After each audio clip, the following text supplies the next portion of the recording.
You ever wait an entire decade for a show to come back, completely convinced it's just dead and gone, only for it to return and absolutely obliterate the entire anime community? Because that is exactly what happened with Bleach, Thousand Year Blood War. I remember sitting there when episode 1 dropped, genuinely nervous.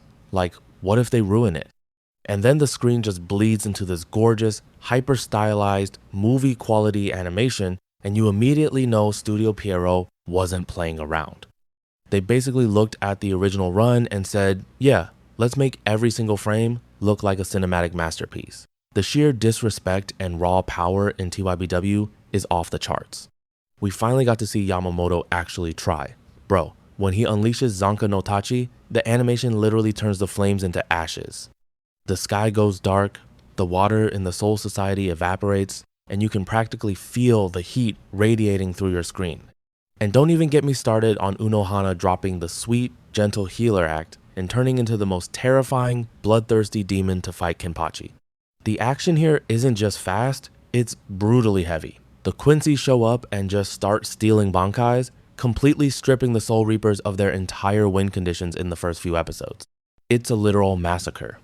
You watch fan-favorite characters like Byakuya get absolutely shredded by their own powers, and the fights carry this suffocating weight of total despair that makes every clash of swords feel like a desperate, bloody struggle for survival. Speaking of swords and animation that looks like it costs the GDP of a small country, we absolutely have to talk about the Fate series. Look, I know the watch order is a meme at this point and it scares people away, but if you skip Fate, you are missing out on what is arguably the absolute peak of modern action animation. Ufotable animated this, and people joke about unlimited budget works, but it's not even a joke when you actually watch it. The lighting, the particle effects, the way the camera sweeps around the characters like a drone on steroids, it's borderline illegal how good it looks. If you want a religious experience, just go watch Saber Alter vs. Rider in the Heaven's Feel movies. I literally stopped breathing. The cavern they're fighting in is just melting from the sheer magical energy. The screen is flooded with these intense pink and dark purple explosions, and the sound design is so heavy it rattles your teeth. And the thing about Fate is that these characters are literal legendary heroes. You've got King Arthur, Hercules, Gilgamesh. So when they clash, it's not just a fight, it's a collision of myths. When Gilgamesh opens the Gate of Babylon and just starts casually raining hundreds of legendary weapons down, like arrows with his arms crossed, it's just a pure flex. You don't watch Fate just for the plot. You watch it to see exactly how far the medium of animation can actually be pushed before the animator's computers physically explode. But if you want to talk about computers exploding from particle effects, let's talk about fire, specifically Fire Force. David Production took a concept as simple as firefighters but with superpowers and turned it into an audiovisual masterpiece. I need to talk about the sound design right now because it is the actual star of the show. When Shinra uses his ignition ability and kicks off the ground, that deep, distorted, bass-boosted thud literally shakes your soul. It's that raw, crunching sound that makes every single hit feel like a tactical bomb going off. And the way they animate the fire is insane. It's not just orange squiggles. It's roaring, twisting, textured, and terrifyingly alive. The fight between Shinra and his brother Sho is a perfect example of how to do speed in anime. Sho literally stops time by chilling the universe, and Shinra just decides to kick so incredibly fast that he breaks the speed of light and reverses time just to catch up. The screen goes negative, the sound drops out, and it's just pure, unfiltered adrenaline. And then you have Benimaru Shinmon. Bro, whenever Benimaru steps on the screen, you know you're about to witness maximum disrespect. The guy uses the actual town he lives in as weapons, throwing wooden houses at people and dropping literal miniature suns on his enemies. The sky turns crimson, the music swells, and it's chaotic, it's loud, and it is so ridiculously fun to watch. And since we're already on the topic of unhinged demonic fire, it perfectly lines up with Blue Exorcist. This is one of those shows that hits that exact perfect sweet spot of supernatural action and dark, urban fantasy. Rin Okumura is such a great protagonist because he's literally the son of Satan, but he's just this dumb, loud-hearted kid who wants to use the blue flames of hell to beat up demons. The aesthetic of the blue fire wrapping around his blade, the Kurikara, is just so incredibly iconic. When Rin finally loses his temper, draws the sword, and that pure, unadulterated blue light completely engulfs the screen while the demons start panicking. It's hype every single time. But the action isn't just carried by Rin running in and swinging a fiery sword. You've got this whole class of exorcists using completely different combat styles. You have Yukio with his rapid, tactical gunplay, Shiemi summoning giant plant familiars, and Ryuji literally reciting heavy, complex scriptures in the middle of a battlefield while throwing hands. The Kyoto Impure King arc really showcased how good the team dynamics actually are. You're watching these kids who are in way over their heads trying to fight off this massive, rotting, mountain-sized demon, and the sheer scale of the action combined with the supernatural exorcism elements makes the fights feel really unique. It's got that classic shonen battle vibe, but it's drenched in this really cool, gothic, demonic atmosphere that just sets it apart. If you want the absolute pinnacle of that classic, screaming your lungs out, never give up shonen action, Black Clover is the definition of a slow burn that turns into an absolute wildfire. People gave Asta so much hate in the beginning for screaming all the time, but if you actually stuck with it, you got rewarded with some of the most insane, high-octane team battles in anime history. Black Clover does team fights better than almost anyone else. It's never just a one-on-one where everyone else stands on the sidelines explaining the moves like commentators. It's complete chaos. Everyone is jumping in, combining their magic, covering each other's blind spots. Look at the fight against Veto in the underwater temple. Asta, Vanessa, and Finral working together is a masterpiece of choreography. Finral is dropping spatial portals at light speed, so Asta can just ricochet around the cave like a pinball with a giant anti-magic sword, and it is so incredibly satisfying. And I can't even talk about Black Clover without bringing up Captain Yami. Surpass your limits. Right here, right now. Every time he lights a cigarette and says that, you know something completely crazy is about to happen. When he uses Dimension/Equinox to just casually cleave space and time in half, the sheer masculine energy radiating from the screen is unmatched. The Spade Kingdom arc takes everything, dials it up to 1,000, and gives us some of the most fluid, aggressive action sequences Studio Pierrot has ever cooked up, proving every single hater wrong. But sometimes, the most aggressive, reality-breaking action comes from a kid who just wants to live a completely normal life and impress his middle school crush. Mob Psycho 100 is a complete anomaly. It is drawn with this intentionally simple, almost goofy art style, which tricks you into thinking it's just a slice-of-life comedy. But when the action kicks in, Studio Bones completely takes off the training wheels and breaks the brakes. The animation becomes so fluid and distorted, it barely even looks like anime anymore. It looks like moving, chaotic, modern art. Because Mob's psychic powers are tied entirely to his suppressed emotions, every major fight is basically a psychological breakdown playing out in real time. When that emotional counter hits 100%, whether it's 100% sadness, 100% rage, or 100% courage, the entire world around him just splinters. The fight against Mogami in the mental world, it's genuinely terrifying. It goes from a colorful psychic battle to straight up cosmic horror, with Mob tearing evil spirits apart with his bare hands while the sky cracks open. And the fight against the boss of Claw, Toichiro, where they are literally throwing entire skyscrapers at each other, ripping up city blocks, and blowing up the entire city while flying through the clouds. It is visually overwhelming. But the best part is that the action is never just action for the sake of looking cool.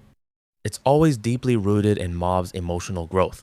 Every explosive psychic clash is really just Mob trying to understand his own heart, which makes every massive, city-destroying impact hit you directly in the feelings. Now, strip away all the psychic powers, all the magic, all the lasers, and all the Chosen One tropes. Drop everything and just hand an angry little kid 2 small daggers. Vinland Saga Season 1 is arguably the most visceral, grounded, and brutal action anime ever made. This isn't about saving the world or fighting for friendship. It's about a little boy blinded by pure revenge, fighting grown men twice his size on bloody battlefields in the middle of a freezing winter. Thorfinn's fighting style is completely desperate. He doesn't have a magical power-up. He relies on pure, blistering speed, rolling through the mud, dodging massive battle axes by millimeters, and going straight for the throat or the eyes. The choreography is so raw you can practically smell the iron and dirt. And then you have Thorkell. My god, Thorkell the Tall. The man is a walking natural disaster. Watching him casually pick up a massive boulder and throw it completely through a wooden longboat, or literally punch a full-grown warhorse into the air, is equal parts hilarious and deeply terrifying. But the true genius of Vinland Saga's action is Askeladd. He doesn't just fight with his sword, he fights with his brain. The tension in every single duel Askeladd takes part in is suffocating because you know he will play dirty, he will manipulate your emotions, and he will kill you the second you blink. The action is cruel and it leaves deep, permanent scars, perfectly setting up the emotional masterpiece that is the farm arc later on. It doesn't glorify the fighting, it shows you the true, ugly cost of all that violence. And that raw, ugly violence translates perfectly into the modern era with Tokyo Revengers. There are no legendary swords here, no psychic powers, no imperial arms. It's just middle school and high school delinquents beating the absolute brakes off each other in empty parking lots, abandoned junkyards, and rain-soaked streets. The action in Tokyo Revengers isn't pretty, and it's not supposed to be. It's messy, it's chaotic, and it usually ends with someone coughing up teeth and blood onto the concrete. Takemichi is arguably the physically weakest protagonist in action anime history, and that is exactly why the show works so incredibly well. He gets punched, kicked, stabbed, and beaten to a pulp in literally every single timeline, but his sheer, screaming refusal to stay down is what drives the entire narrative. You feel every punch he takes, but then, on the complete opposite end of the spectrum, you have Mikey. The invincible Mikey. When Mikey delivers that signature nuclear kick straight to the side of someone's head, the screen just pauses for a microsecond to let you feel the sheer concussive impact, and the dude receiving it instantly folds like a cheap lawn chair. The Bloody Halloween fight is just pure, unadulterated chaos. It's 50 guys brawling in the mud over a pile of scrapped cars, and the emotional stakes are so incredibly high because you know that a single wrong move, a single stab wound, permanently alters the future. You are watching every punch terrified of the butterfly effect it's going to cause. If you want to talk about being terrified for characters, Akame ga Kill will give you severe, lasting trust issues. This show is famous for one very specific thing. Absolutely nobody is safe. You will get incredibly attached to a character, they will get a cool weapon, a deeply tragic backstory, an amazingly choreographed fight scene, and then they will get brutally decapitated 5 minutes later. The action is hyper-lethal. The power system revolves around these imperial arms, which are basically ancient cursed weapons, and the golden rule of the world is that if two users fight with intent to kill, one of them is mathematically guaranteed to die. That single rule injects so much paralyzing tension into every single clash. When Akame draws Murasame, a katana that poisons and kills you in seconds if it gives you even a tiny paper cut, the fights become this insane, high-speed dance of perfectly dodging everything because one single scratch means it's game over, and the villains are just as lethal as the heroes. Esdeath is one of the most terrifying, overpowering antagonists in anime. She can literally freeze time and casually wipe out entire armies with ice meteors. The fights are fast, excessively bloody, and totally unpredictable. You're watching characters get pushed to their absolute physical and mental limits, sacrificing their own limbs and their life force just to land a single, desperate hit. It's a beautifully animated bloodbath that constantly rips your heart out and unapologetically stomps on it. And speaking of sacrificing limbs and fighting through unimaginable pain, we have to end on Dororo. This is Studio Mappa operating at absolute peak performance in the dark historical fantasy genre. The entire premise is just dripping with raw desperation. Hyakimaru was literally born without skin, eyes, ears, limbs, or even a nervous system because his power-hungry father sacrificed his body to a group of demons. So his adoptive father gives him these crude prosthetic limbs with razor-sharp swords hidden inside the wooden arms. The action is so completely unique because at the beginning, Hyakkimaru literally cannot feel pain, he cannot see, and he cannot hear. He fights entirely by sensing the glowing color of a creature's soul. The choreography of him swinging his prosthetic arms, moving like this unnatural, deadly, wooden puppet is completely mesmerizing.